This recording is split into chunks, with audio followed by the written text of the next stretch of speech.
afternoon, friends. Welcome back. I am sure that all of you are very well, healthy, okay? And you have to be healthy and safe in these difficult times of a coronavirus. But of course, despite having the difficulties outside, yet what we are doing, we are engaging ourselves into very interesting sessions. We are engaging ourselves in very interesting sessions. And these sessions are associated with the discussion of the history, one of the most interesting topics. And we are discussing about the medieval Indian history. We are discussing about medieval Indian history. And within that, we are taking a look at the Delhi Sultanate. Right? Over the last 3 classes and our discussions, we discuss about how the journey started from ancient Indian history. Right? That is, at the end of the ancient Indian history, how the journey transformed the ancient period into the medieval period, and how these Turkish rulers who came from outside India, they established themselves in India. And once they established themselves in India, the very empire which came, that is called as a Delhi Sultanate. The very empire which came, it is called as a Delhi Sultanate. And yesterday also, when we started discussing about the different sultans, I told you that there are 5 dynasties. There are 5 dynasties as far as the Delhi Sultanate is concerned. And we had started our discussion from the very first dynasty, that is slave dynasty. Okay? We had started our discussion from the very first dynasty known as slave dynasty. So here easily you can take a look as far as the different dynasties are concerned. You can take a look as far as the different dynasties are concerned. So yesterday also we discussed slave dynasty. It definitely had a timeline from 1206 AD till 1290 AD. AD 1206 to AD 1290, ये आपके slave dynasty की timeline थी. Slave dynasty के बारे में discuss करते करते हम इंपॉर्टेंट सुल्तान्स के बारे में डिस्कस कर रहे थे. ठीक, स्लेव डायनेस्टी के बारे में डिस्कस करते करते हम इंपॉर्टेंट सुल्तान्स के बारे में डिस्कस कर रहे थे. उसी डिस्कशन को आज हम कंटिन्यू करने वाले हैं. स्लेव डायनेस्टी को डिस्कस करते हम खिलजी डायनेस्टी में आने वाला है. और खिलजी डायनेस्टी का आप टाइम फ्रेम अगर देखेंगे तो हमें पता चलेगा कि 1290 AD टू 1320 AD ये खिलजी डायनेस्टी का टाइमलाइन था. और जैसे ही हम खिलजी को बारे में डिस्कस करेंगे, उसके बारे में जानेंगे, फिर हम आएंगे तुगलक डायनेस्टी में. फिर हम आते हैं तुगलक डायनेस्टी में, जहाँ पे हम देख सकते हैं इसका जो टाइम फ्रेम है ये आपका आता है 1320 AD टू 1398 AD. ठीक है, और जो कि 1414 तक चलता है, 1114 तक चलते जाता है. 1320 में ये तुगलक डायनेस्टी आई थी और 1398 तक चली थी. 1398 में लगभग ये डायनेस्टी जा चुकी थी, लेकिन फिर भी और कुछ साल चलती गई और 1414 तक चली थी. उसके बाद हम देखेंगे 1414 के बाद और एक डायनेस्टी आएगी, Sayyid dynasty, also called as Saiyid dynasty. Sayyid और सईद डायनेस्टी 1414 में आएगी और फिर ये 1451 तक चलते जाएगी. 1414 में आएगी और 1451 तक चलते जाएगी. ठीक है, और फाइनली क्या होगा, फाइनली हमें देखेगा कि हमारी लोधी डायनेस्टी आएगी. 5वीं और आखिरी जो डायनेस्टी है दिल्ली सल्तनत की, वो है हमारी लोधी डायनेस्टी. और लोधी डायनेस्टी में हम देखेंगे कि वो आएगी आपकी 1451 AD में, फिर वो चलेगी आपकी 1526 तक. फिर वो चलेगी 1526 तक. और कल मैंने बताया था आपको कि 1206 में दिल्ली सल्तनत शुरू हुआ था. 1206 में दिल्ली सल्तनत शुरू हुआ था और 1526 तक चला था दिल्ली सल्तनत. ठीक है, ये टोटल टाइम स्पैन है और इन 5 डायनेस्टी में वो डिवाइड होता है.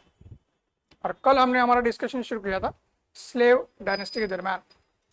कल हमने हमारा डिस्कशन शुरू किया था स्लेव डायनेस्टी के दरमियान, और उसमें हमने देखा भी था कि हमारे स्लेव डायनेस्टी के जो सुल्तान थे उसमें हमें देखा था कि कुतुबुद्दीन ऐबक, ठीक, कुतुबुद्दीन ऐबक जो है वो हमारे स्लेव डायनेस्टी के पहले सुल्तान थे।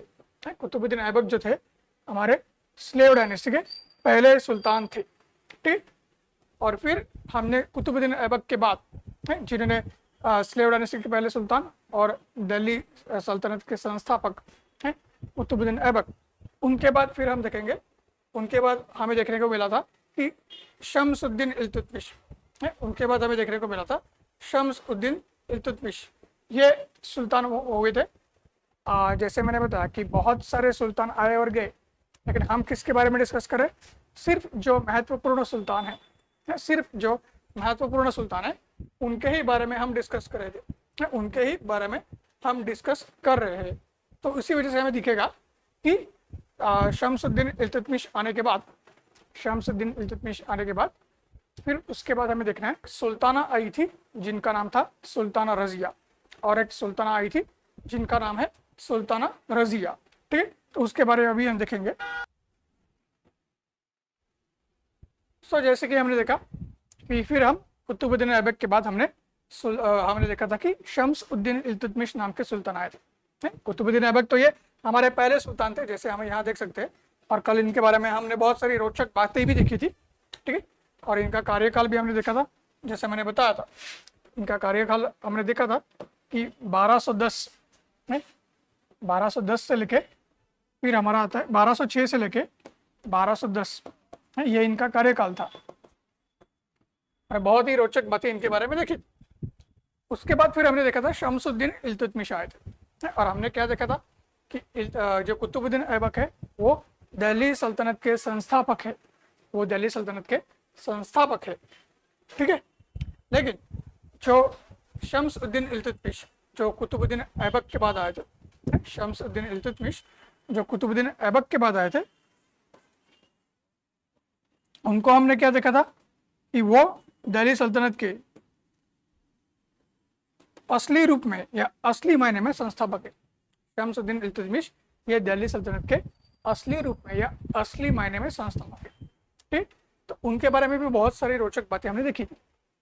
अभी आज हमें देखना है अगले सुल्तान, मतलब अगले सुल्तान कहने से बेहतर होगा जो स्लेव डायनेस्टी की अगली सुल्ताना थी, ठीक है।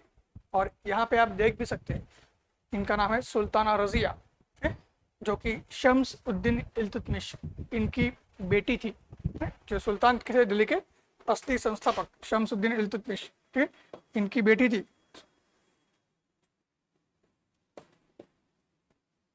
ठीक है। तो और सबसे महत्वपूर्ण बात क्या है, सिर्फ वो बेटी नहीं थी, सबसे काबिल वो उनकी बोल सकते हैं कि चाइल्ड थी। सबसे काबिल अगर चाइल्ड थी शम्सुद्दीन इल्तुतमिश की तो वो सुल्ताना रजिया थी। इल्तुतमिश के जो भी बेटे थे वो इतने खास आपके काबिल नहीं थे। Sons of the Iltutmish they were not capable, ठीक है। Sultana Razia she was the most capable leader as far as ruling the Delhi Sultanate was concerned. And Iltutmish, even before his death, he had nominated Razia as a successor. Iltutmish ने अपने मृत्यु से पहले रजिया सुल्ताना को अगली सुल्ताना के दौर पे नॉमिनेट किया था, उनका नामांकन करके रखा था।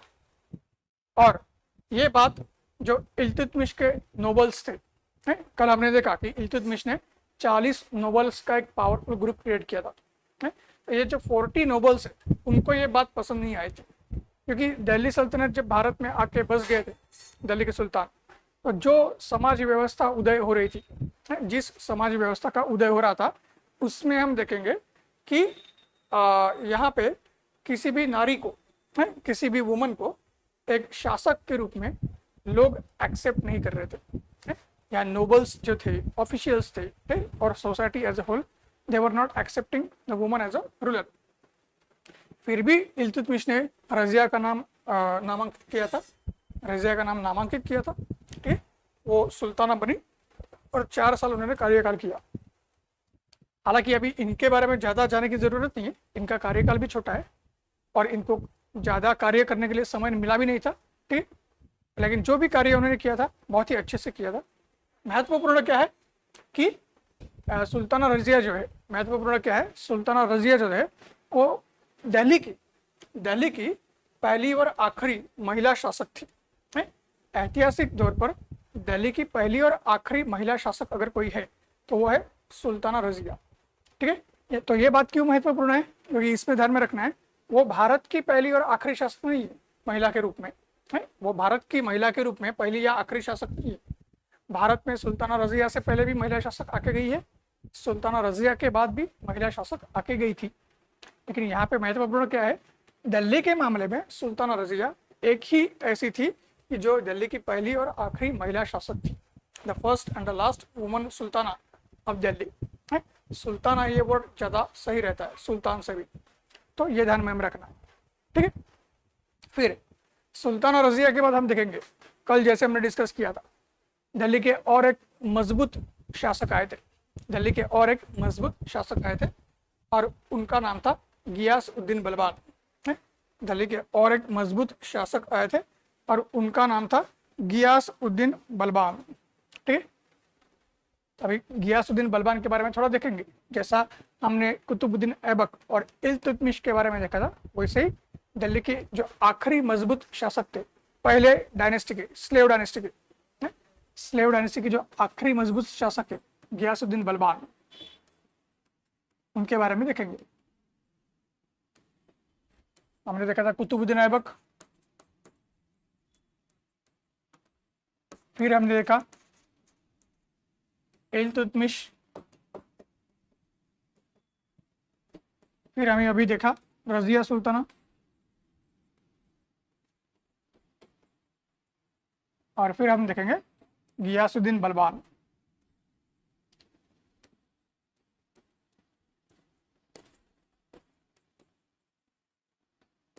और कल भी हमने बताया था कि बलबान जब आए थे उनका कार्यकाल दो हिस्सों में बटा हुआ है, एक है सुल्तान नसीर उद्दीन महमूद,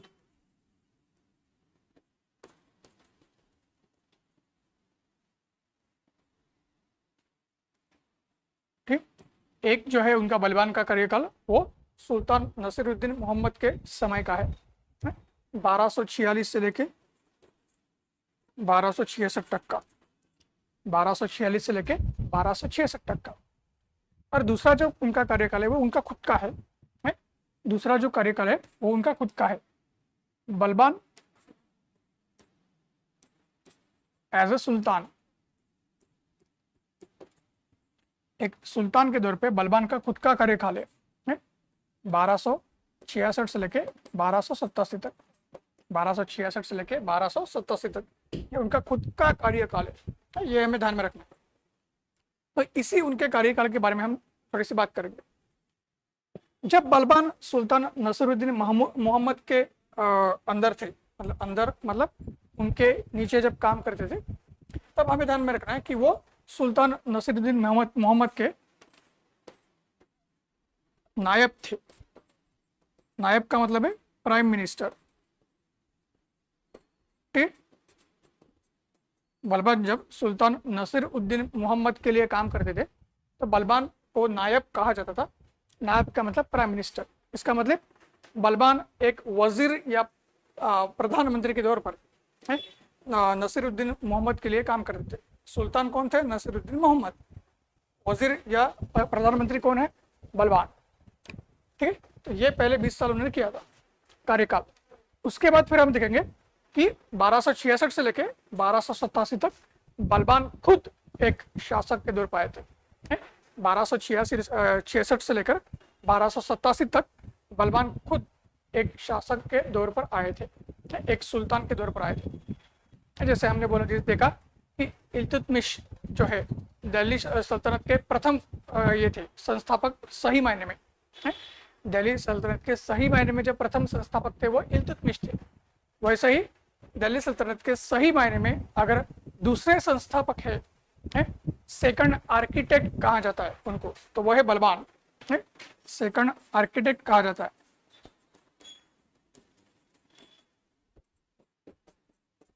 तो वह है बलबान। तो बलबान किस लिए फेमस है? बलबान इसलिए फेमस है कि बलबान के कार्यकाल में भी ऐसा हुआ था कि जो ताकतवर नोबल्स या सरदार थे वो बलबान को उठाकर बाहर करना चाहते थे और उनमें से हर एक कोई खुद सुल्तान बनने की सोच रहा था। हर एक सरदार ऐसा सोच रहा था कि मैं सुल्तान बनूंगा। ठीक है, वो चाहते थे कि बलबान को हम बाहर कर देंगे या बलबान को हम मार देंगे।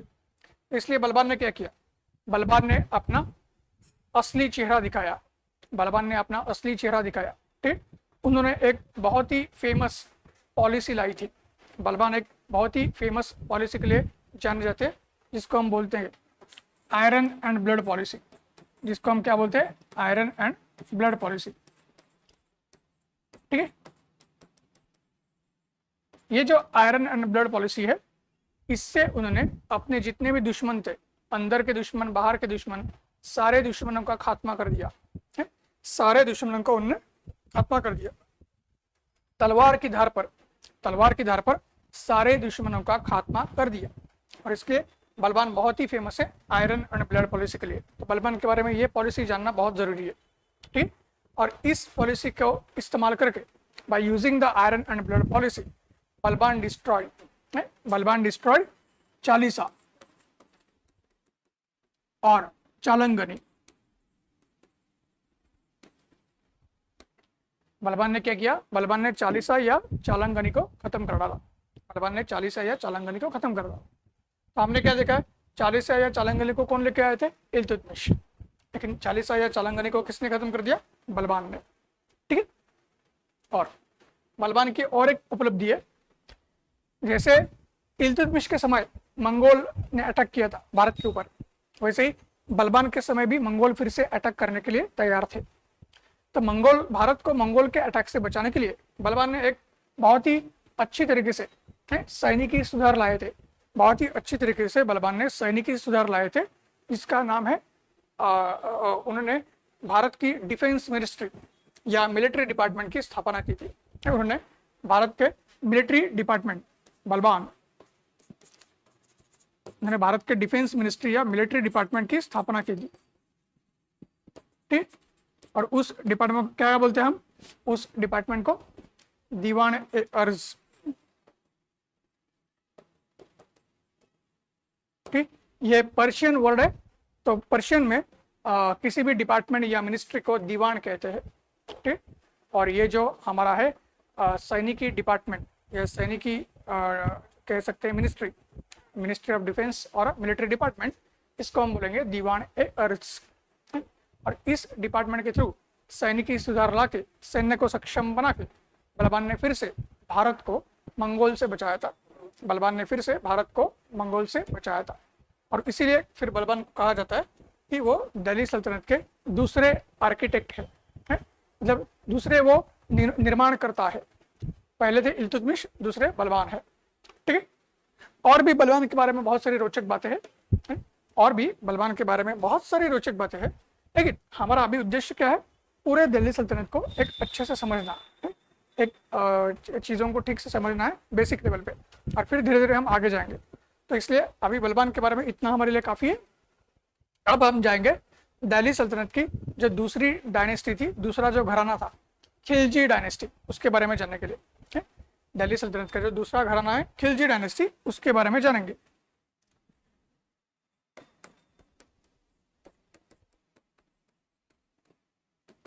और जैसा कि हमने देखा है कि वो आई थी 1290 में और 1320 तक चली थी। 1290 में आई थी, 1320 तक चली थी। और यहाँ पे हम देख सकते हैं, यहाँ पे अलाउद्दीन खिलजी की तस्वीर आप सब लोग देख सकते हैं। यहाँ पे अलाउद्दीन खिलजी की तस्वीर हम सब लोग देख सकते हैं। तो जैसे कि हमने कहा था कि खिलजी डायनेस्टी जो है 1290 में आई थी, तो वह कैसे आ गई? तो बलबान, जिनको हमने अभी देखा कि वो दिल्ली सल्तनत के दूसरे निर्माता थे, बलबान जो कि दिल्ली सल्तनत के दूसरे निर्माता थे, बलबान की मृत्यु के बाद जो पहली डायनेस्टी है, स्लेव डायनेस्टी या गुलाम डायनेस्टी, वो कमजोर हो गई। और फिर जलालुद्दीन खिलजी जलालुद्दीन खिलजी जो है, ठीक, यहाँ पे हम क्या देखेंगे? जलालुद्दीन जो खिलजी है वो उस समय दिल्ली सल्तनत में, वो उस समय दिल्ली सल्तनत में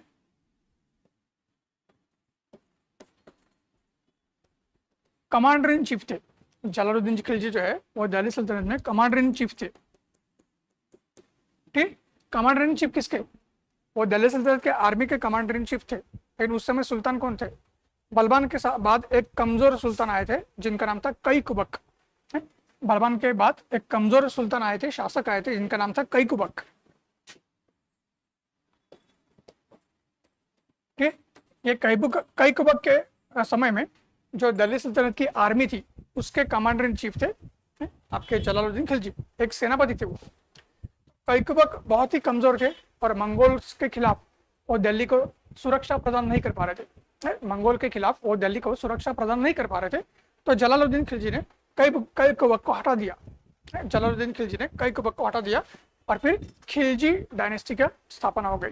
फिर खिलजी डायनेस्टी की स्थापना हो गई। और खिलजी डायनेस्टी के संस्थापक कौन है? खिलजी डायनेस्टी के संस्थापक है जलालुद्दीन खिलजी। ठीक है, और वो खिलजी डायनेस्टी के पहले सुल्तान है जलालुद्दीन खिलजी। और इनको खिलजी क्यों कहा जाता है? क्योंकि जैसे हमने देखा शम्सुद्दीन इल्तुतमिश, तो शम्सुद्दीन जो नाम है उनका, उसमें हमने देखा था Shamsi was a tribe. Iltutmish जो है वो शम्सी नाम के एक ट्राइब को बिलोंग करते थे, इसलिए उनको शम्सुद्दीन कहते थे। वैसे Khilji was a tribe, Khilji was a Turco Afghan tribe.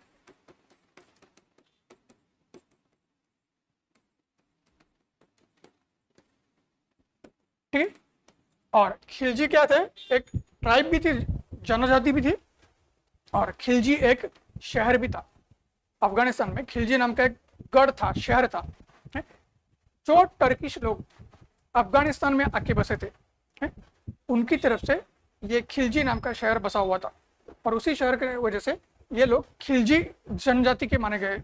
उसी शहर की वजह से ये लोग खिलजी जनजाति के माने जाने लगे। ठीक है, और फिर हम देखेंगे कि खिलजी क्या है? एक टर्किश अफगान रेस है, ट्राइब है। ठीक, जिसके अभी संस्थापक भारत में कौन है? जलालुद्दीन खिलजी है। लेकिन खिलजी अगर बहुत ज़्यादा लोकप्रिय हो गए, ठीक, बहुत ज़्यादा उनकी जो है प्रसिद्धि है, कीर्ति है, वो फैलने लगी थी। हम जलालुद्दीन खिलजी इनके और अलाउद्दीन खिलजी ये दोनों चाचा और भतीजा थे। तो जलालुद्दीन खिलजी के जो भतीजे हैं उनका नाम है अलाउद्दीन खिलजी। ठीक, इस अलाउद्दीन खिलजी जिनकी हम तस्वीर देख पा रहे हैं, इनकी वजह से खिलजी बहुत ज़्यादा उनको कीर्ति मिली थी। उस कीर्ति में कुछ अच्छी चीज़ों की वजह से कीर्ति मिली थी और कुछ बुरी चीज़ों की वजह से भी उनका नाम आते रहता था। लेकिन जो भी हो, नाम आते रहा। और हमें जानने के लिए क्या जरूरी है कि जो अलाउद्दीन खिलजी है वो दिल्ली के सबसे महान शासक माने जाते हैं दिल्ली सल्तनत में। दिल्ली सल्तनत में अलाउद्दीन खिलजी दिल्ली के सबसे महान शासक माने जाते हैं। ठीक है, तो महान ये शासक क्यों माने जाते हैं? क्योंकि हम फिर से देखेंगे कि इन्होंने फिर से मंगोल के जो ये थी खतरे थे उनसे भारत को बचाया था। अलाउद्दीन खिलजी ने मंगोल के जो खतरे थे उनसे भारत को बचाया था। अलाउद्दीन खिलजी के समय 6 बार मंगोल ने भारत के ऊपर आक्रमण करने की कोशिश की और अलाउद्दीन खिलजी ने 6 के 6 बार उस आक्रमण को नाकाम किया था। क्यों? जो बलबान ने सैनिकी सुधार चालू किए थे और जिसके लिए बलबान ने दीवान ए अर्ज या आपका मिलिट्री डिपार्टमेंट लाया था, उसको और आगे लेके गए थे अलाउद्दीन खिलजी। अलाउद्दीन खिलजी उस सैनिकी सुधार को या मिलिट्री रिफॉर्म्स को और आगे लेके गए थे। और अलाउद्दीन खिलजी खास करके अगर फेमस हुए तो एक खास बात के लिए फेमस हुए थे, दाग। ठीक है,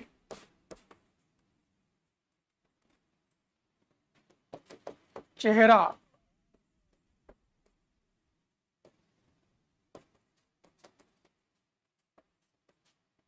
और हुलिया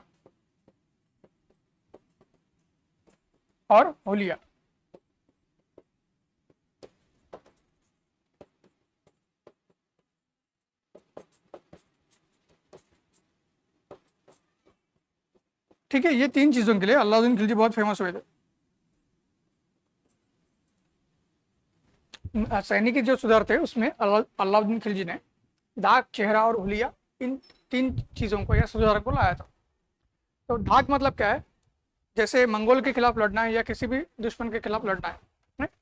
तो दिल्ली के सुल्तान क्या करते थे, वो सिर्फ घोड़सवारी से ही युद्ध करते थे, कैवलरी या घोड़सवारी से ही वो युद्ध करते थे।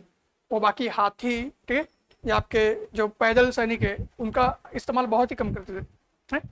तो इसलिए क्या है कि उनको सबसे अच्छे घोड़ों की ज़रूरत थी, उनको सबसे अच्छे घोड़ों की ज़रूरत थी।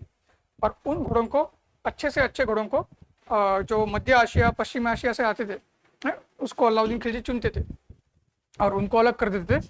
उसको हम बोलते हैं दाग सिस्टम, ठीक।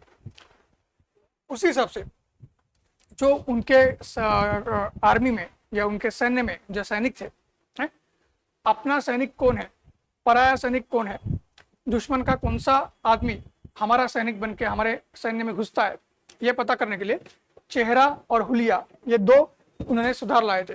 चेहरा मतलब आपके शरीर के ऊपर जो जो भी चीज़ें दिखेगी आपको, कोई कहाँ पे कुछ खरोच आई है, कहाँ पे कुछ बड़ा जख्म या घाव हुआ है, ये चीज़ें उनको एक बुक में निर्देशित किया जाएगा, ठीक है।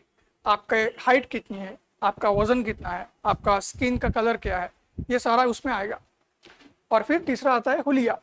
हुलिया में क्या होगा कि जो जो चीज़ें आपके शरीर के बारे में लिखी गई है उसके साथ आपका चेहरा मैच किया जाएगा, आपके चेहरे को एक साथ किया जाएगा।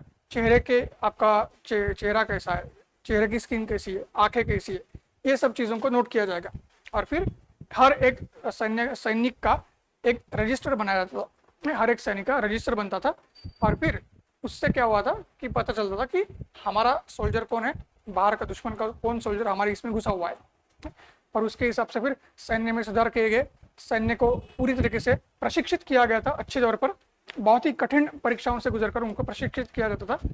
जो भी भ्रष्टाचार था उसको खत्म किया गया था और एक बहुत अच्छी सी बड़ी आर्मी अलाउद्दीन खिलजी ने तैयार की थी। और फिर उन्होंने मंगोल से भारत को बचाया था, ठीक है। और उसके साथ साथ सैनिकी सुधार के साथ साथ अलाउद्दीन खिलजी जो है वो क्या करते थे, वो उन्होंने बाजार और व्यापार में भी सुधार लाए थे, बाजार और व्यापार में भी सुधार लाए थे, ठीक है। उन्होंने कम से कम दाम में ज़्यादा से ज़्यादा अच्छी चीज़ें लोगों को कैसे पहुंच सकती है ये तय किया था। कम से कम दाम में ज़्यादा से ज़्यादा अच्छी चीज़ें वो कैसे लोगों की तरफ पहुंचा सकते हैं, इसके ऊपर उन्होंने ध्यान रखा था। और उस व्यापार और बाजार के सुधार के लिए उन्होंने एक डिपार्टमेंट चालू किया था। व्यापार और बाजार के सुधार के लिए उन्होंने एक डिपार्टमेंट चालू किया था, दीवान ए मंडी, ठीक। ये बाजार या व्यापार को कंट्रोल करने के लिए, उनके उसके ऊपर नियंत्रण रखने के लिए एक डिपार्टमेंट लाया गया था। सारे जो चीज़ें हैं बाजार में, व्यापार में, सारी चीज़ों के दाम फिक्स कर दिए गए थे, सारी चीज़ों के दाम और मूल्य निश्चित किए गए थे। और किसी भी हालत में वो मूल्य बढ़ेगा नहीं, किसी भी हालत में वो मूल्य नहीं बढ़ेगा, ठीक है। जो कि लोगों को अच्छी से अच्छी चीज़ें, खास करके लोगों के साथ सैनिकों को, क्योंकि उन्होंने जो व्यापार के सुधार लाए थे, बाजार के सुधार लाए थे, वो सैनिकों के लिए लाए थे।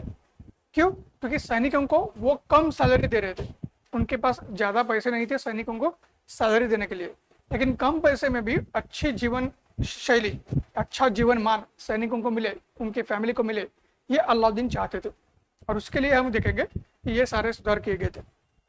और इस व्यापार और बाजार सुधार के साथ साथ उन्होंने नकद को भी बढ़ावा दिया था। जैसे आज हमारी सरकार डिजिटल इकोनॉमी को प्रमोट कर रही है, गूगल पे, फोन पे, भीम यूपीआई, इससे आप एक दूसरे को पैसा ट्रांसफर करो, कैश का इस्तेमाल कम करो। वैसे 800 साल पहले अलाउद्दीन खिलजी चाहते थे कि कैश या नकद का इस्तेमाल करो। उस समय में क्या था, बार्टर सिस्टम चलती थी, ठीक है, और कॉइन या करेंसी नहीं थी, नकद हमारा नहीं था, नोट नहीं था, ठीक है। तो वो चाहते थे कि गेहूं के बदले में चावल देने से बजाय, बार्टर सिस्टम का इसको बोलते हैं, गेहूं के बदले में चावल देना, इसको बोलते हैं बार्टर सिस्टम। अलाउद्दीन ने कहा वैसा मत करो, आप क्या करो, आप गेहूं आपको खरीदना है तो आप पैसा दे दो, कैश दे दो। इसलिए उन्होंने एक फेमस कॉइन है, एक फेमस कॉइन था दिल्ली सल्तनत का, जो इल्तुतमिश लेके आए थे। दिल्ली सल्तनत का एक फेमस कॉइन था जिसको इल्तुतमिश लेके आए थे, उसका नाम है जिताल। और ये कॉपर का कॉइन था, तांबे का या कॉपर का एक कॉइन था जिसका नाम था जिताल। इस कॉइन को या इस सिक्के को अलाउद्दीन खिलजी ने बहुत ही ज़्यादा प्रमोट किया था। इसको कौन लेके आए थे? इल्तुतमिश। लेकिन इसको प्रमोट किसने किया? अलाउद्दीन खिलजी ने। ये बात ध्यान में रखनी। तो इस तरह से उन्होंने बाजार में या व्यापार में सुधार लाए थे, और उसी तरह से उन्होंने राजस्व में भी सुधार लाए थे। उसी तरह से उन्होंने राजस्व में भी सुधार लाए थे। राजस्व ज़्यादा से ज़्यादा मिल जाए सरकार को या सुल्तान को, और उससे और ज़्यादा लोगों के भलाई के लिए काम किया जाए, और ज़्यादा अच्छी तरीके से सैनिकी सुधार किए जाए, और ज़्यादा अच्छी तरीके से देश को मजबूती प्रदान की जाए। इसलिए उन्होंने क्या किया? साइंटिफिक बेसिस पे ज़मीन की मोजमाप शुरू किया था। ज़मीन का नापना जो है वो एक साइंटिफिक और वैज्ञानिक तरीके से शुरू किया था। उसके लिए उन्होंने नाप करने का एक तरीका लाए थे। नापने के लिए एक वो उपकरण लेके आए थे जिसको हम बोलते हैं काठी, काठी या लाठी। ठीक, जिसको आज भी हम यूज करते हैं, काठी या लाठी, which is called as a yardstick in English. That was a measurement unit. नापने की एक इकाई वो लेके आए थे जिसको हम बोलते हैं काठी या लाठी, जिससे जमीन को नापा जाएगा और उसके हिसाब से राजस्व को तय किया जाएगा। अच्छे से राजस्व को लोगों से या किसानों से लिया जाएगा, और किसानों की भलाई के लिए भी उस राजस्व को इस्तेमाल करेंगे। तो ऐसी बहुत सारी चीज़ें हमारे जो अलाउद्दीन खिलजी थे उन्होंने उनके समय में की थी, और उन सारी चीज़ों की वजह से बहुत सारी चीज़ें, और जैसे मैं बार बार बता रहा हूँ कि हम बहुत छोटी छोटी चीज़ों को देख रहे हैं, ठीक, एकदम विस्तार से अभी देख नहीं रहे, क्योंकि हमारा उद्देश्य है बस चीज़ों को समझना है। इन सारी चीज़ों की वजह से अलाउद्दीन खिलजी बहुत ही ज़्यादा लोकप्रिय हो गए थे। जैसे मैंने बताया, कुछ उनके साथ जुड़े हुए खराब चीज़ें भी है, ठीक है, लेकिन मैंने बस अभी अच्छी चीज़ों के ऊपर फोकस किया है। और इसके लिए उनका जो प्रशासन है बहुत ही अच्छा प्रशासन माना गया, और फिर वो दिल्ली के सबसे सफल सुल्तान, सबसे सफल या कामयाब सुल्तान के तौर पर लोगों में प्रसिद्ध हो गए या कीर्ति मिल गई उनको, ये चीज़ है। और उसी वजह से ये खिलजी जो डायनेस्टी है या खिलजी घराना, वो भी उसकी वजह से ही बहुत फेमस हुआ था। ठीक है, तो ये है। फिर अभी हम क्या देखेंगे? अलाउद्दीन खिलजी के बाद अभी हम देखेंगे अलाउद्दीन खिलजी के बाद क्या होता है, कि खिलजी डायनेस्टी के बाद क्या होता है। जैसा मैंने बताया कि जलालुद्दीन खिलजी, जिन्होंने खिलजी डायनेस्टी को शुरू किया था, उन्होंने क्या किया था? जो आखिरी सुल्तान थे कैकुबाक, स्लेव डायनेस्टी के, खिलजी डायनेस्टी दूसरी डायनेस्टी है, स्लेव डायनेस्टी पहली डायनेस्टी है। स्लेव डायनेस्टी के जो आखिरी सुल्तान थे कैकुबाक, उनको स्लेव डायनेस्टी के जो आखिरी सुल्तान थे कैकुबाक, उनको खत्म किया था हमारे जलालुद्दीन खिलजी ने, और फिर खिलजी डायनेस्टी की स्थापना की थी। ठीक, वैसे ही हम देखेंगे अभी खिलजी डायनेस्टी के जो आखिरी शासक थे, खिलजी डायनेस्टी के आखिरी शासक थे, इनका नाम है कुतुबुद्दीन मुबारक खिलजी। ठीक है, इनका नाम है कुतुबुद्दीन मुबारक खिलजी। ये खिलजी डायनेस्टी के या घराने के आखिरी शासक है। ठीक, और फिर हम देखेंगे कि ये जो आखिरी शासक है कुतुबुद्दीन मुबारक खिलजी, इनको इनके कमांडर इन चीफ ने बाहर कर दिया। इनको इनके कमांडर इन चीफ ने बाहर कर दिया। तो इनके कमांडर इन चीफ का नाम क्या था? इनके कमांडर इन चीफ का नाम था गियास उद्दीन तुगलक। ठीक, इनके कमांडर इन चीफ का नाम क्या है? गियास उद्दीन तुगलक। ठीक है, इनके कमांडर इन चीफ का नाम क्या है? गियासुद्दीन तुगलक। और फिर हमें देखेगा कि 1320 में, फिर हमें देखेगा 1320 में खिलजी डायनेस्टी खत्म हो गई और तुगलक डायनेस्टी आ गई। 1320 में खिलजी डायनेस्टी खत्म हो गई और तुगलक डायनेस्टी आ गई। ठीक है, तो जैसे मैंने बताया 1320 से लेकर 1414 खिलजी डायनेस्टी खत्म, तुगलक डायनेस्टी आ गई थी। ये बात हमें ध्यान में रखनी। ठीक, और तुगलक डायनेस्टी के संस्थापक कौन है? गियासुद्दीन तुगलक। तुगलक डायनेस्टी के संस्थापक कौन है? गियासुद्दीन तुगलक।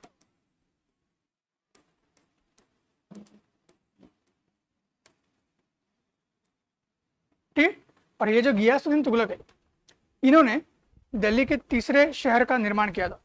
इन्होंने दिल्ली के तीसरे शहर का निर्माण किया था, जिसको हम कहते हैं तुगलकाबाद।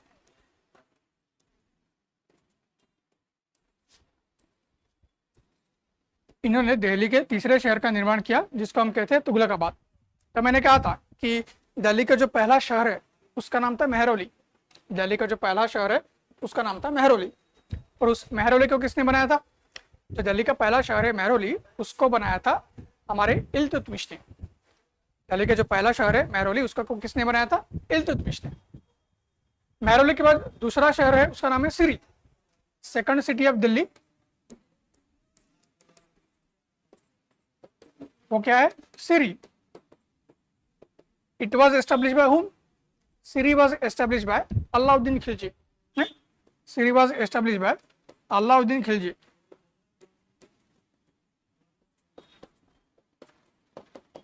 ठीक, Siri was establish by Alauddin Khilji. Now you will see that after Alauddin Khilji, third city of Delhi, Alauddin Khilji के बाद दिल्ली की जो तीसरी शहर है दिल्ली का, जिसको हम तुगलकाबाद बोलते हैं, उसकी स्थापना किसने की? गियासुद्दीन तुगलक। ठीक है, तो ये बात भी बहुत ही ज्यादा महत्वपूर्ण है। फिर जैसे हमने देखा जलालुद्दीन खिलजी के बाद अलाउद्दीन खिलजी शासक बने थे खिलजी शासनकाल में। अलाउद्दीन खिलजी, जलालुद्दीन खिलजी के कौन थे? वो भतीजे थे। जलालुद्दीन खिलजी उनके चाचा थे। ठीक, और सिर्फ वो चाचा नहीं थे बल्कि उनके ससुर भी थे। अलाउद्दीन खिलजी ने जलालुद्दीन खिलजी के बेटे के साथ ही शादी की थी, तो वो ससुर और दामाद भी थे। तो महत्वपूर्ण क्या है? महत्वपूर्ण यह है कि अलाउद्दीन खिलजी, मतलब ऐसा कहा जाता है कि अलाउद्दीन खिलजी खुद सुल्तान बनना चाहते थे। अलाउद्दीन खिलजी खुद सुल्तान बनना चाहते थे। जलालुद्दीन खिलजी बूढ़े हो चुके थे, तो ऐसा कहा जाता है कि अलाउद्दीन खिलजी ने ही जलालुद्दीन खिलजी को मारा था।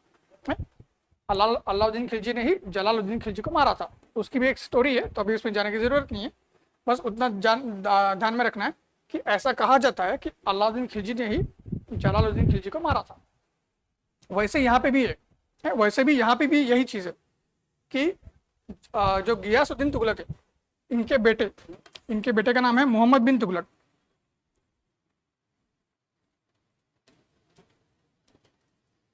ठीक है, गियासुद्दीन जो तुगलक है, इनके बेटे का नाम है मोहम्मद बिन तुगलक। तो ऐसा कहा जाता है कि अभी गियासुद्दीन तुगलक वो भी बूढ़े हो चुके थे। गियासुद्दीन तुगलक वो भी बूढ़े हो चुके थे, तो उनके जो बेटे हैं मोहम्मद बिन तुगलक है, और इनका असली नाम है जौना खान। इनका असली नाम क्या है? जौना खान। इनका असली नाम है जौना खान। तो ये जो जौना खान या मोहम्मद बिन तुगलक है, ऐसा कहा जाता है कि इन्होंने अपने पिताजी गियासुद्दीन तुगलक को मारा था। इन्होंने अपने पिता से गियासुद्दीन तुगलक को मारा था। ठीक है, तो ये भी हिस्ट्री में एक आता रहता है। और फिर गियासुद्दीन तुगलक के बाद मोहम्मद बिन तुगलक दिल्ली के सुल्तान बने थे। गियासुद्दीन तुगलक के बाद मोहम्मद बिन तुगलक जो है वो दिल्ली के हमारे सुल्तान बने थे। ठीक है, ये बात हमें ध्यान में रखनी है। और फिर हमें देखेंगे कि मोहम्मद बिन तुगलक जो है वो दिल्ली के सबसे बड़े चर्चित सुल्तान रहे थे।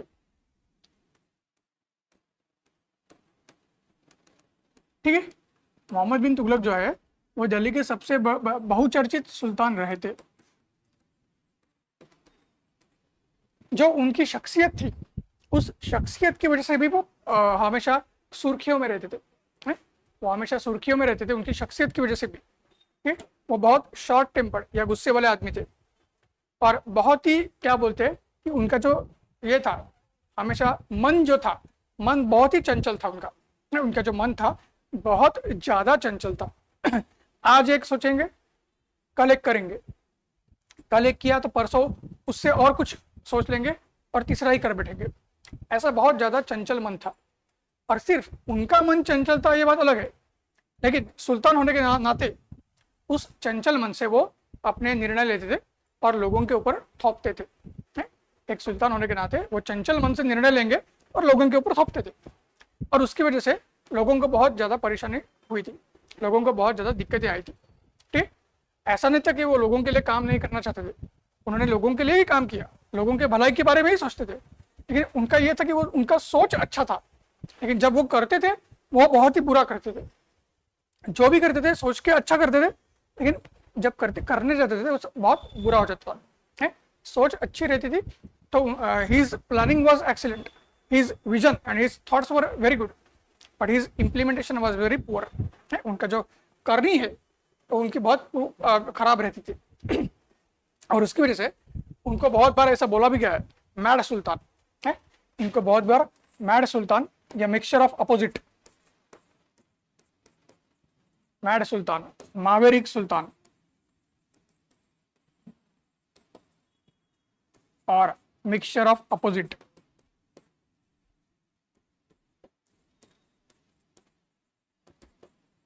ठीक, तो ये बात हमें ध्यान में रखनी है। तो ऐसा इन्होंने क्या किया था, तो इनके कार्यकाल में 5 महत्वपूर्ण निर्णय लिए गए थे। 5 महत्वपूर्ण निर्णय लिए गए थे और पांचों के पांचों निर्णय फेल हो गए थे और उसमें लोगों को बहुत ज्यादा दिक्कत आई थी, लोगों को बहुत ज्यादा मुसीबतों का सामना करना पड़ा था और उनके निर्णयों की वजह से दिल्ली सल्तनत का विघटन भी हुआ था।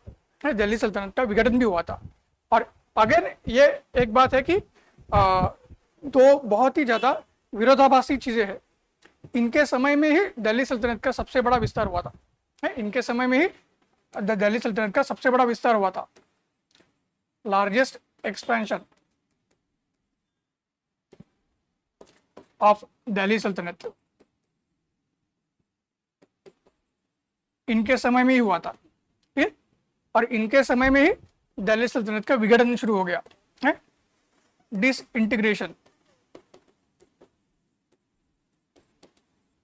ऑफ दिल्ली सल्तनत ऑल्सो स्टार्टेड अंडर मोहम्मद बिन तुगलक। मोहम्मद बिन तुगलक के समय में ही दिल्ली सल्तनत का डिसइंटीग्रेशन शुरू हुआ था। ये बात भी हमें ध्यान में रखनी है। तो ये चीजें, तो ऐसा क्या था, उन्होंने क्या क्या किया था। पहला जो उन्होंने किया था, जैसा अलाउद्दीन खिलजी ने किया था, उन्होंने कॉपर जिताल लोगों के बीच में लोकप्रिय करने की कोशिश की थी कि आप बार्टर सिस्टम की बजाय आप सिक्के यूज करो। तो इन्होंने भी वही किया था, टोकन करेंसी। तो ये भी चाहते थे कि लोगों के बीच में ज्यादा से ज्यादा नकद या कैश का इस्तेमाल हो, सिक्के लोग इस्तेमाल करें, बार्टर सिस्टम को इस्तेमाल ना करें। मगर इनकी 2 गलतियां हुई थी। वह यह था कि इन्होंने क्या किया था, जैसे आज हम देखते जब आज सरकार की तरफ से नोट छापे जाते हैं, आरबीआई और फाइनेंस मिनिस्ट्री इनको पूरा अधिकार है नोट छापने का। आप और हम में से कोई नोट छाप नहीं सकता है, सिक्के छाप नहीं सकता। तो वैसे इनके समय में क्या था, जब ये चाहते थे कि सिक्के बाजार में आ जाए, लोग सिक्कों का इस्तेमाल करें एक करेंसी के या चलन के दौर पर, तो ये सबसे बड़ी ज़रूरत की बात थी या सबसे बड़ी महत्वपूर्ण बात थी कि उनको ये पहले लोगों के बीच में डिक्लेयर करना चाहिए था कि सिक्के आप लोगों को इस्तेमाल कर रहे हैं, लेकिन सिक्के बाजार में लाने का अधिकार सिर्फ हमारा है, सरकार का और सुल्तान का। इन्होंने ऐसा नहीं किया था। इन्होंने लोगों के बीच में ऐलान कर दिया कि आपको सिक्के इस्तेमाल करने हैं। अभी लोगों को यही पता नहीं था कि सिक्के सरकार देगी या हम भी सिक्के छाप सकते हैं।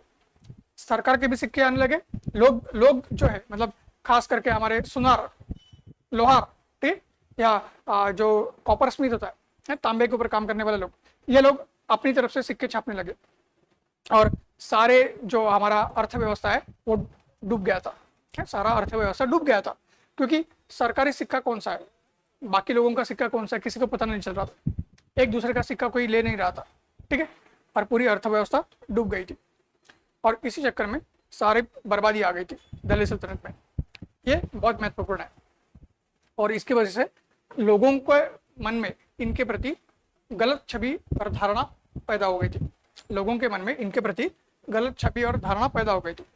और टोकन करेंसी जो है, टोकन करेंसी से भी पहले, टोकन करेंसी से भी पहले अगर देखें तो उन्होंने और एक निर्णय लिया था। टोकन करेंसी से भी पहले अगर देखते हैं तो और एक निर्णय लिया था, ट्रांसफर ऑफ कैपिटल। उस समय देश की राजधानी या दिल्ली सल्तनत की राजधानी दिल्ली थी। बहुत अच्छे से दिल्ली विकास हो रहा था, दिल्ली का नाम पूरे दुनिया में हो रहा था। इनको अचानक से ऐसा लगा कि दिल्ली की भारत की राजधानी सही नहीं है। दिल्ली से हम उत्तर भारत तो नियंत्रण कर सकते हैं, उत्तर भारत के ऊपर हम नियंत्रण रख सकते हैं, लेकिन दक्षिण भारत के ऊपर नियंत्रण नहीं रख सकते। तो उन्होंने क्या किया, उन्होंने डिसीजन ले लिया, निर्णय ले लिया कि हम क्या करेंगे, दिल्ली जो भारत की राजधानी है उसको हम दक्षिण भारत में लेके जाएंगे दक्षिण भारत में मतलब कहाँ, महाराष्ट्र में दौलताबाद नाम का एक बहुत बढ़िया किला है, एक फोर्ट है,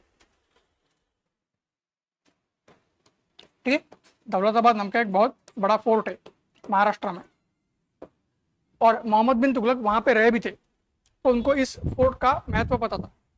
तो इन्होंने डिसाइड किया कि मैं दिल्ली से अपनी जो राजधानी है दौलताबाद में लेके जाऊंगा। और ये वो भूल गए कि राजधानी एक जगह से दूसरी जगह पे लेके जाना कोई इतना आसान काम नहीं है।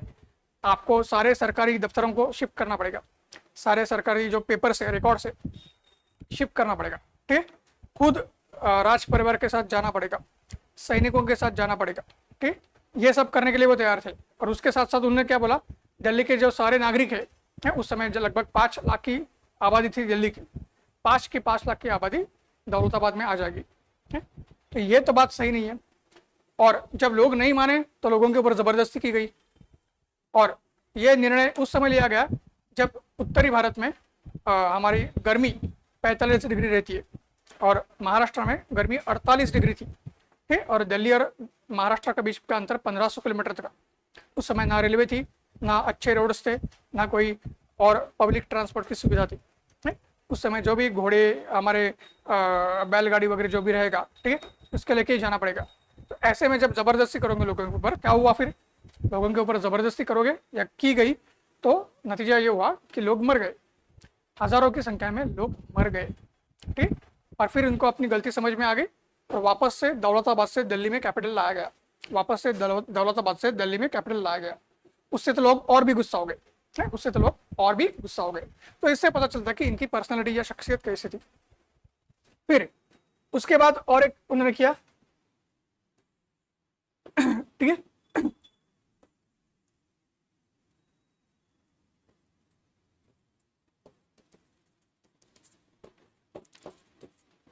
जो गंगा और यमुना के बीच में जो एक बहुत ही अच्छी जमीन होती है जिससे फसल बहुत अच्छी आती है, ऐसी जमीन जहाँ से बहुत ही अच्छी फसल आती है, ऐसे जगह पे उन्होंने क्या कर दिया, टैक्सेशन बढ़ा दिया था, कर वसूली ज़्यादा कर दी थी। क्यों? क्योंकि उन्होंने ये जो गलती की थी टोकन करेंसी की, जिससे लोगों का नुकसान हुआ था। लोगों ने बोला था हमें किसी भी हालत में हमारे पैसे वापस चाहिए, जो भी हमने खोया है सब कुछ हमें वापस चाहिए।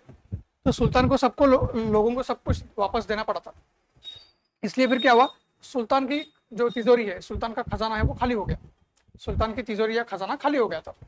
तो इसलिए सुल्तान ने क्या किया कि कर वसूल करना शुरू किया। कहाँ से? दोआब या गंगा और यमुना नदी के बीच का जो हिस्सा है वहां से। लेकिन वहां पे उस समय अकाल पड़ा हुआ था, there was a drought in that area, और अकाल की वजह से किसान कर देने के क्या बोलते हैं, मनस्थिति में भी नहीं थे, और कर देना उनके लिए संभव था ही नहीं है। वो ना मनस्थिति में थे, ना वो परिस्थिति में थे कि कर दे सके। फिर भी सुल्तान ने ज़बरदस्ती करके कर लिया था, तो किसानों ने पूरी बगावत की थी, किसानों ने पूरी बगावत की थी। और इसकी वजह से भी वो लोगों के बीच में बहुत ही लोग नाराज हो गए थे, और लोगों के बीच में उनकी छवि बहुत ही खराब हो गई थी, ठीक। लोग उनके प्रति नाराज हुए थे, लोगों के बीच में उनकी छवि भी खराब हुई थी।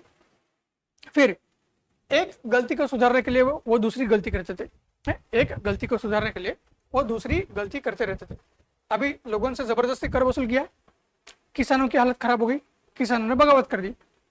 फिर अभी किसानों को फिर से उनके लिए काम करने के लिए, उनको मदद करने के लिए, किसानों का विकास करने के लिए उन्होंने और एक ये किया ऐलान, ठीक है।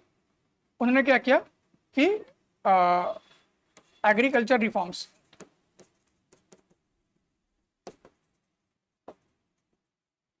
उन्होंने फिर खेती के सुधार करना शुरू किया। खेती के सुधार उन्होंने अच्छे से करना शुरू किया था, और वो सुधार करने के लिए उन्होंने एक नया डिपार्टमेंट चालू किया था, एग्रीकल्चर डिपार्टमेंट। उसका नाम लिखता हूं मैं,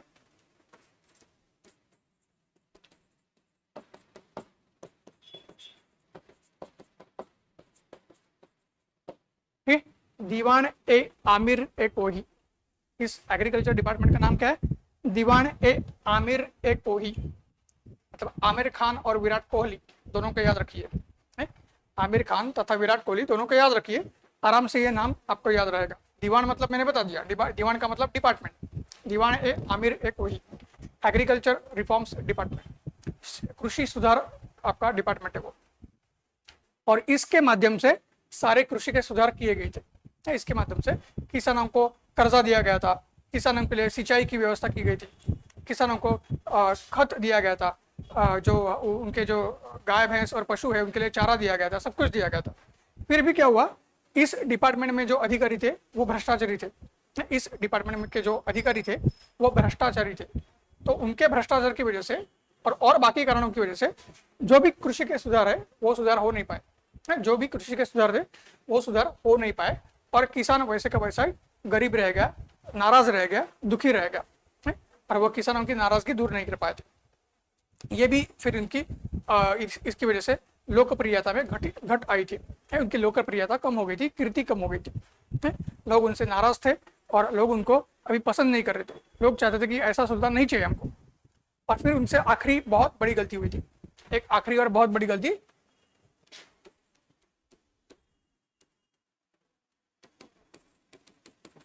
इसको कहते हैं क्विराचिल एक्सपीडिशन।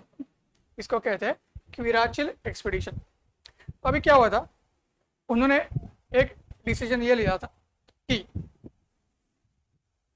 भारत का एक बड़ा शत्रु आगे में जाके चीन हो सकता है। चीन भारत का एक आगे में बड़ा शत्रु उभर कर आ सकता है। ठीक है, सोच बहुत अच्छी थी। जो 21वीं सदी में हो रहा था वो उन्होंने 14वीं सदी में सोच लिया था कि चीन भारत का बड़ा शत्रु हो सकता है। ठीक है, और उनका मानना यह भी था, जैसे हम इंग्लिश में कहते हैं, prevention is better than cure. Prevention is better than cure मतलब चीन को हमसे हमारे ऊपर आक्रमण करने का हम वेट नहीं करेंगे। चीन हमारा शत्रु आगे में हो सकता है और वो आगे जाके हम पर आक्रमण करेगा, हम उस आक्रमण का जवाब देंगे, ऐसा नहीं करेंगे। अभी सब कुछ खाली है, शांत है, ठीक है, तब तक हम क्या करेंगे, हम चीन के ऊपर आक्रमण करेंगे। मतलब चीन के ऊपर मतलब तिब्बत, जो आज का तिब्बत है, जो चीन का ही अभी हिस्सा है।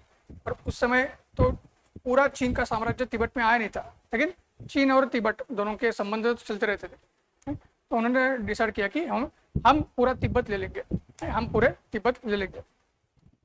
तो उसके लिए उन्होंने एक सैनिकी अभियान चलाया है, सैनिकी अभियान चलाया था। लेकिन वो अभियान कैसे चलाया था, उन्होंने क्या किया कि हिमालय जो हमारा है, हिमालय जो हमारी ये है पर्वत है, वहाँ से उन्होंने सैनिकों को भेजा था। हिमाचल प्रदेश और तिब्बत के बॉर्डर के पास क्विराचिल नाम की एक जगह है। हिमाचल प्रदेश और तिब्बत के बॉर्डर के पास एक क्विराचिल नाम की जगह है, वहाँ से उन्होंने सैनिकों को भेजा था। अभी हिमालय से आप सैनिक को भेज नहीं सकते, हिमालय इतने ऊंचे ऊंचे है कि सैनिकों को भेजना पॉसिबल नहीं है। लेकिन फिर भी उन्होंने भेज दिया था, और सिर्फ भेजा नहीं था, ऐसे समय में भेजा था कि जब पूरा हिमालय ठंडी से ठिठुरता है। विंटर सीजन में, ठंडी का समय था जब विंटर सीजन में हिमालय ठिठुरता है, उस समय सैनिकों को भेजा गया था। और इसकी वजह से क्या हुआ, जो सैनिक भेजे गए थे उसमें से एक भी वापस नहीं आया है। जो सैनिक भेजे गए थे उसमें से एक भी वापस नहीं आया। ठीक है, चीन के साथ युद्ध करने की बात तो और ही अलग है। युद्ध ना हुआ, युद्ध ना कुछ नहीं हुआ है, पूरा ठंडा रेगिस्तान है सब कुछ। ठीक, हिमालय आजू बाजू से है, ऊंचाई है सब कुछ, और बिना युद्ध किए हुए एक भी सैनिक वापस आया ही नहीं, और पूरा नुकसान हो गया, बर्बादी हो गई। और उसकी वजह से क्या हुई, सैनिक नुकसान तो सबसे बड़ा नुकसान होता है, सैनिक नुकसान सबसे बड़ा नुकसान होता है। और फिर जैसे मैंने बताया कि इनके शासनकाल में सब जगह बगावत शुरू हो गई, इनके शासनकाल में सब जगह बगावत शुरू हो गई। अलग अलग जगह से इनके खिलाफ आंदोलन किए गए, बगावत की गई, और फिर दिल्ली सल्तनत का विघटन शुरू हो गया। और फिर दिल्ली सल्तनत का हमारा विघटन जो है वो शुरू हो गया। ठीक, तो इस तरह से हम देख सकते हैं कि किस रोचक तरीके से हमारे दिल्ली सल्तनत के अलग अलग सुल्तानों की कहानी है, किस रोचक तरीके से दिल्ली सल्तनत में हमारे अलग अलग सुल्तानों की कहानी है। तो मेरे दोस्तों, आज इस कहानी को, इस बातों को यहीं पे विराम देंगे। मुझे पूर्ण आशा है कि आप लोगों ने बहुत ही अच्छी तरीके से इसको समझा होगा। ठीक, तो फिर से एक बार मैं आपका विदा लेना चाहूँगा, लेकिन फिर भी ये अंतिम विदा नहीं है। और एक बार हम जरूर मिलेंगे अगली कड़ी में, इसी इतिहास को समझने की कड़ी में, और हमारा जो बहुत ही अच्छा रोचक जो डिस्कशन है, चर्चा है, परिचर्चा है, उसको आगे रखें। धन्यवाद।